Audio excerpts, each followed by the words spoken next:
حبايبي عاملين ايه؟ يا رب تكونوا بخير. ولادي كانوا عايزين ياكلوا سمك بحر ومش عارفة اجيب لهم سمك ايه. كل السمك من 200 وانت طالع، بس في سمك بحر رخيص وحلو، والكيلو منه ب60، وفي ناس بتبيعه ب70، مش اكتر من كده.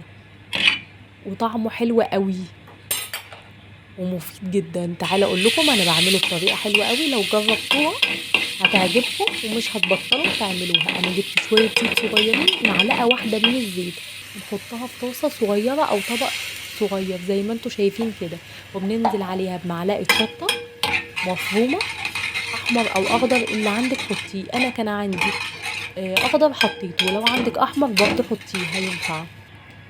وحطيت عليه بعد ما شوحت الثوم في الزيت زي ما انتوا شايفين، نزلت عليه نص كوبايه من الخل، وعصرت 3 ليمونات، وحطيت القشر بتاعهم في التتبيله بتاعتي.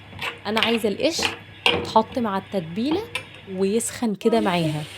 وبعدين جبت المرجان زي ما انتوا شايفين، نقعته في ملح وليمون وخل، وشطفته كويس قوي، وشطفت المغشوش بتاعه علشان خاطر بيبقى فيه ريم كده من بتاع البحر، فلازم نشطفه. بصوا هوريكم المغشوش بتاعه نضيف قد ايه، وريحته ليمون وتجنن. هو صغير شوية بس طعمه حلو قوي قوي قوي، مش صغير قوي، هو حجمه حلو. بس بالنسبة لسمك البحر التاني الأسعار الخيالية اللي احنا بقينا فيها، لا ده حلو قوي وجميل جدا وبيعجب الولاد قوي. جربوا الطريقة اللي انا قلتلكوا عليها دي، وتخلي السمك في حتة تانية خالص، هتاكلوا صوابعكم وراه حقيقي. ببدأ بقى بقلي الطاسة بتاعت السمك بتاعتي زي ما انتوا شايفين، بطلعه ذهبي وجميل، وبعديها بنزل عليها بالتتبيلة اللي انا عملتها معاكم في الطبق الصغير اللي قدامكم ده. عبارة عن ايه؟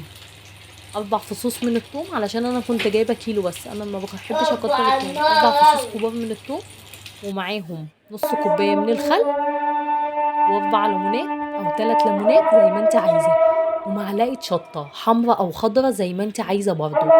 وبتبدأي تقلي السمك وتنزلي عليه الدقة بتاعته، بيبقى في حتة تانية. وانا عملت جنبه رز بالفلفل، وطبق السلطة بتاعنا الجميل البلدي بالبصل وبتكاته وبحركاته. يلا بقى الاشتراك.